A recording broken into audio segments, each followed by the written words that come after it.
Tadi bingung apa Pak Nisa? Ya biasalah, Banyak kerjaan. banyak kerjaan tapi ya bingung yang mana dulu yang dikerjakan, akhirnya ya tidur.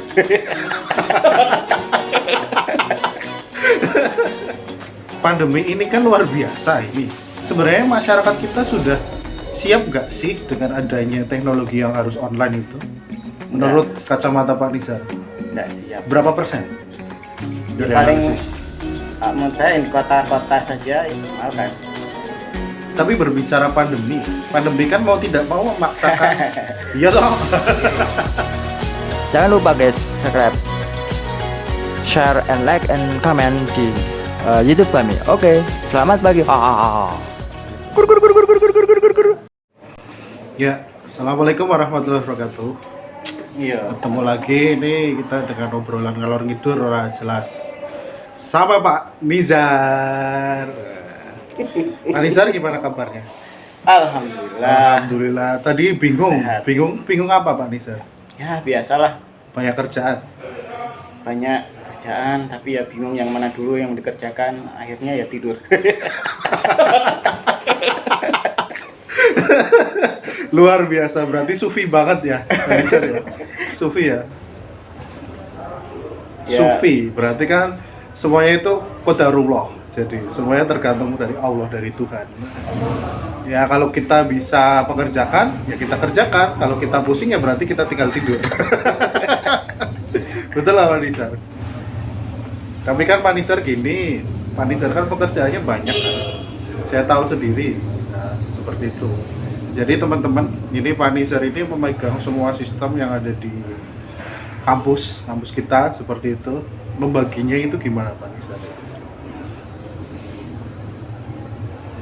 Ya kalau membagi sih sebetulnya tidak ada pembagian secara khusus sih. Jadi kita apa ya? Ya paling target saja mana yang mau duluan dikerjakan. Terus ya memang jadinya kurang bagus sih.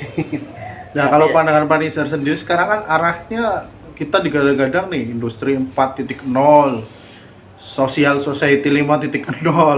Arah yang tepat itu gimana itu? Sulit nggak sih sebenarnya mengarahkan ke situ? ya ini kan tidak sekedar apa teknologi ya, tapi juga mengubah kebiasaan. Jadi memang butuh waktu. Jadi memang apa yang kita punya sekarang sebetulnya udah cukup banyak. Artinya kalau kita benar-benar bisa manfaatkan ya bisa bagus hasilnya. Misalnya kita ada Microsoft itu yang cloud itu bisa kita manfaatkan. Artinya sesuatu yang biasanya ya ditempel di tembok, misalnya di pengumuman bisa ditaruh di Yammer misalnya. Terus pertanyaan-pertanyaan misalnya praktikumnya bagaimana pembagian kelompoknya atau seperti apa itu, teknisnya bisa komunikasi lewat seperti itu ya. Terus kalau yang terkait dengan kan teknologi apa namanya, digitalisasi ya, kalau yang industri 4.0 itu salah satu yang atau enggak 3 malah itu malah 3.0 kalau digitalisasi. 4.0 itu sudah IoT. Ya sudah IoT ya. Kita berbicara umum dulu Pak Nizar. Tadi Pak Nizar menyampaikan bahwa resource kita itu sebenarnya sudah memenuhi ya. Seperti itu ya Pak Nizar ya. Cuma tadi kebiasaan. Nah, kebiasaan kan keterkaitannya dengan SDM. Nah, jadi SDM-nya itu kalau misalkan resource-nya sudah memenuhi, kalau SDM-nya belum siap, berarti sama aja gitu Pak Nizar. Ya, Atau ada trik khusus ketika resource-nya ini siap tapi SDM-nya ini kita harus mempersiapkan juga. Apalagi pandemi ya, sekarang ya semuanya serba online ya.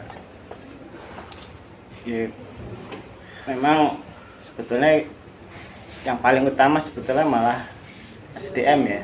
Karena kalau dari sisi teknologi yang tersedia itu nggak perlu yang mahal, artinya yang ada saja sudah bisa dimaksimalkan. Tinggal bagaimana cara manfaatkannya. Kalau sudah tersistem bagus tentunya kan bisa mengalir begitu saja. Tapi kalau kita nyari-nyari yang ya setengah gratis misalnya, itu ya butuh effort ya, usaha. Artinya butuh SOP atau prosedur yang agak lebih panjang, tapi tetap bisa dimanfaatkan. Terus kalau terkait Berarti tanpa harus mengeluarkan biaya besar, biaya besarnya ya mengalir maksudnya. merubah kebiasaan mungkin, atau gimana? Maksud saya kan gini, peningkatan infrastruktur seperti itu, peningkatan resource. Tapi kan di sini ada semacam ini ya, bertolak belakang ya dengan SDM ya, seperti itu ya. Jadi menurut Pak Nizar, sebenarnya dengan memanfaatkan yang ada, tapi asalkan SDM-nya bisa maksimal gitu. Iya. Memang kalau kita bicara untuk perorangan mungkin lebih mudah, tapi kalau kita bicara dalam manajemen yang lebih besar, itu memang butuh kepemimpinan, tidak sekedar SDM saja. Tapi ya itulah, artinya memang kesepakatan, kesepahaman itu memang tetap dibutuhkan ya, di kepemimpinan untuk bisa mengarahkan, walaupun itu bukan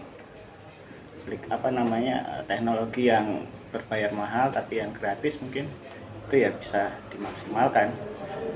Tapi berbicara pandemi kan mau tidak mau memaksakan, iya toh, mau tidak mau orangnya itu kan harus mau nggak mau harus online seperti itu. Ya, mau tidak mau. Iya. Tapi malah setelah tidak online malah semakin kayak liburan. Tidak online. Tapi Apalagi maksudnya- sekarang COVID-nya melonjak tinggi ya, yang tadinya Enggak, kita artinya mau kalau WFH itu malah seperti terasa libur dari secara libur ya. Berarti kerjanya nggak full ya? malah Full Ya. kerja, benar-benar kerja di rumah ya. Cuma berarti cuma dalam tanda kutip kita istilahnya cuma WFH-an gitu. Ya, karena memang WFH yang betul itu memang harus disiapkan dalam artian ada target, ada alat. Ya. Artinya semua itu harus ada persiapan kalau memang mau WFH yang lebih efektif, yang lebih Iya, bermanfaat. betul. Tapi kok langsung kita WFH itu tanpa menetapkan apa yang harus dikerjakan, terus persiapan apa yang diperlukan juga belum disiapkan, ya akhirnya ya WFH-nya tidak terlalu jelas gitu. Hasilnya apa? Ya pokoknya tidak tertular COVID, itulah hasil utamanya. Kalau hasil pekerjaannya memang menjadi pertanyaan, artinya Intinya yang penting jangan tertular COVID gitu ya. iya. Sulit nggak sih Pak Nisa? Sekarang dengan adanya kebijakan saat ini sulit nggak ya? Kita maksudnya harus memenuhi WFH, terus kemudian tadi pekerjaannya serba online, dan mungkin karena ketidaksiapan ya, walaupun 1 tahun ini kita pandemi, tapi saya melihat itu sama aja seperti tahun kemarin itu, seperti tidak kesiapan, yang akhirnya tadi yang disampaikan Pak Nisa itu ada benarnya juga, tidak ada target. Ya. Sebetulnya WFH itu tantangannya beda dengan kalau kita langsung onsite ya. Kalau onsite kan udah terkondisi kita harus kerja. Tapi begitu WFH, kondisinya kayak liburan di rumah kan, terus kita jadi nggak tahu target kita, malah lupa mungkin dengan kegiatan yang harus kita lakukan, seperti pelayanan misalnya. Nah, kalau pelayanan kan berarti harus open komunikasi yang dipakai pakai WA atau pakai website yang sudah disediakan ya, seperti itu. Ya, terus mahasiswanya juga harus siap dalam artian ketika WFH ternyata lupa password, nggak bisa komunikasi sama sekali, repot juga. Padahal itu mahasiswa ya Pak Nizar ya. Mahasiswa kan artinya kan mereka sudah siap dengan teknologi ya. Lah sekarang yang kasihan yang anak SD, anak TK seperti itu. Yang istilahnya mungkin kalau misalkan mendampingkan orang tua, ya kalau orang tuanya bisa mengikuti perkembangan teknologi. Nah kalau tidak, kan kasihan kita berbicara teknologi yang tinggi-tinggi, tapi tadi itu kita melihat masyarakatnya masih belum, istilahnya belum beradaptasi lah, walaupun sudah 1 tahun ini Pak Nizar, ini pandemi ini luar biasa. Ya, kalau kita lihat juga prestasi nilainya, walaupun UN tidak ada kan ada USD ya. ASDP, ASDP. ASDP oke. Iya. Nah itu skornya juga cenderungnya menurun ya, walaupun yang pintar tetap nilainya tinggi tapi yang turun itu ya banyak. Mahasiswa kita juga seperti itu kan, kebanyakan berbeda lah dalam artian ketika kita online dengan ketika kita langsung tatap maya kan dengan ketemu langsung kan fokus pembelajarannya lebih baik, tapi kalau sambil di rumah apa sambil apa kurang maksimal, kurang fokus lah, iya, fokus betul. sehingga. Tapi sebenarnya ada nggak sih teknologi, Pak Nizar? Kita berbicara teknologi tadi ya, karena obrolan kita awal adalah industri 4.0 sama social society 5.0 itu. Nah, teknologi yang sekarang saat ini walaupun digadang-gadang orang menciptakan ini, menciptakan itu di media, diberitakan itu, tapi dampaknya belum ada sampai sekarang. Toh mereka kasihan, jadi ibaratnya kayak siswa COVID ini, siswa yang terdampak COVID ini, kayaknya malah banyakan main di rumah itu daripada belajar. Ya, nggak tahu juga sih, tapi memang kita jadi kehilangan arah ya, dalam artian ketika kita tidak lagi memegang perangkat yang biasa kita gunakan, terus tiba-tiba harus di rumah dengan perangkat yang mungkin minim ya, kita jadi kehilangan kemampuan penuh kita. Sehingga kadang ada juga yang ini ya, saya juga tadi ngobrolin tentang kurikulum merdeka ini malah lebih memungkinkan ya, artinya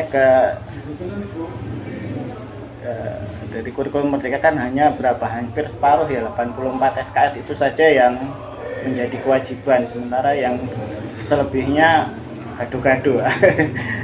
Artinya dari manapun bisa masuk. Terus tapi sebenarnya menurut Pak Nizar nih, kita bicara umum dulu Pak Nizar, belum spesifik ya. Pandemi ini kan luar biasa ini. Sebenarnya masyarakat kita sudah siap nggak sih dengan adanya teknologi yang harus online itu? Menurut kacamata Pak Nizar? Nggak siap. Berapa persen? Dari paling analisis? Menurut saya di kota-kota saja itu saya pikir ya paling berapa persen ya, kalau misalnya dilihat dari satu kelas misalnya, saya pikir yang kalau kelas itu di kota-kota yang dimana perangkat itu mudah diperoleh, mungkin ya, atau gimana, kita bagi aja antara yang memang komunikasinya, alat gadgetnya tersedia sama yang kurang tersedia ya. Kalau tersedia kan berarti gangguan utamanya adalah lingkungannya tidak kondusif untuk belajar. Betul. Terus kalau yang tanpa gadget lebih parah lagi ya, akhirnya ya mereka main saja kan. Betul. Tapi sebenarnya menarik ya, bisa jadikan penelitian ya. Tapi kenapa arahnya nggak ke sana ya Pak Nizar? Menarik ya. Menarik itu. Belum ada yang meneliti menurut saya sih. Betul nggak? Iya. Iya kan? Apalagi Pak Nizar selalu berkutat dengan yang namanya teknologi. Iya. Iya, memang saya juga belum banyak sih lihat untuk masalah seberapa efektif toh misalnya betul itu. Kerja ya bukan hanya belajar tapi kerja ya. Efektivitasnya itu ya. Iya. Memang berat. Jadi saya juga pernah ya mendengarkan yang biasa kerja online itu, kerja di luar negeri itu memang faktor utamanya adalah merubah kebiasaan. Lanjut Pak Nizar. Jadi disiplin itu paling sulit, sehingga dia mengaku sebelum dia bisa settle kerja online itu dia sempat kerja tapi putus, terus kerja itu karena masalahnya karena kebiasaan kerja itu sulit untuk diterapkan ketika kita mandiri di rumah itu atau dimanapun. Misalnya kita kerja di kafe juga itu mungkin kedengarannya keren ya, tapi gak efektif juga. Ya efektif hanya untuk hal-hal tertentu saja, tapi untuk yang ya kayak mengembangkan sesuatu itu tetap butuh lingkungan yang kondusif. Dalam artian ya kita harus nyiptakan sendiri kalau misalnya itu ada di rumah. Ya seperti tadi anak-anak belajar itu ya orang tua ya harusnya ikut membantu, tidak terus dibiarkan saja. Tapi kenapa ya Pak Nisar ya? Ini kan pandemi sudah 1 tahun yang tadi sudah saya sampaikan ini. Tapi memang efeknya itu lebih ke arah online itu nggak ada. Masih tetap sama kayak kemarin gitu. Saat pandemi pertama kali. Tidak ada proses pembelajaran di situ ya untuk peningkatannya. Iya betul, tidak ada efektivitasnya di situ. Efektif apa enggak? Ya kita memang nggak bisa menyalahkan masyarakat ya karena Betul. karena itu sesuatu yang tidak bisa berjalan alami itu. Mungkin untuk yang benar-benar punya kemampuan mental yang baik bisa. Artinya ketika dia harus belajar dia bisa mencari tempat yang nyaman kemudian dia belajar. Tapi kalau lingkungannya tidak mendukung, misalnya teman yang sebelahnya malas gitu, terus dia bingung datang ke tetangganya ngajak main, ya akhirnya main. Ngajak main, betul. Betul ya Mas? Iya. Ya, artinya tantangannya menjadi berat, tapi juga tidak ada mungkin pembelajaran gitu bagi orang-orang di rumah bagaimana membantu adik-adik yang masih sekolah untuk bisa konsentrasi, bisa ya intinya itulah dukungan yang di rumah itu belum pernah dipublikasikan atau diajarkan. Artinya ketika di TV fokusnya hanya untuk materi pelajaran, tapi bagaimana menciptakan lingkungan belajar di rumah yang kondusif agar online-nya berjalan, itu saya kira perlu juga, dan mungkin itu belum muncul. Setuju teman-teman itu tadi yang disampaikan Pak Nisar. Kesimpulan Pak Nisar, ini karena kita durasi. Kalau upload di YouTube ternyata kalau 1 jam lebih itu harus dibagi beberapa part. Kesimpulan dari teknologi online dan pandemi saat ini mungkin bisa disampaikan. Kesimpulannya memang untuk masalah pandemi mau nggak mau kita harus semua kerja dari rumah, kuliah dari rumah, belajar dari rumah. Nah, tapi sekali lagi mungkin untuk yang masalah kerja tadi ya harus ada target yang jelas, kemudian peralatan yang memadai. Kemudian untuk yang adik-adik yang masih sekolah atau kuliah itu ya tadi butuh bantuan dari yang di rumah untuk membantu memberikan atmosfer yang memungkinkan untuk bisa belajar dengan baik. Mungkin fokusnya intinya bisa ke arah sana. Berarti kesimpulan lebih singkatnya adalah kita harus menciptakan kesadaran ya dari diri sendiri masing-masing. Ya. Oke, termasuk menghadapi pandemi ini ya Pak Nisar. Ya. Oke, terima kasih banyak Pak Nisar. Nah, itu obrolan saya dengan Pak Nisar. Jadi teman-teman, ini Pak Nisar ini salah satu orang yang memegang IT sudah 10 tahun. Betul kan masih 10 tahun ya? Dan ini nanti dia akan memegang IT terus mungkin seumur hidup. Sampai lihat saja teman-teman ubannya itu loh. Uban sama jenggot itu sudah hitam tapi jadi putih. Terima kasih banyak yang sudah menonton. Terus mungkin terima kasih banyak juga saya sampaikan ke Pak Nisar yang sudah mau menjadi narasumber pada pembicaraan kita kali ini.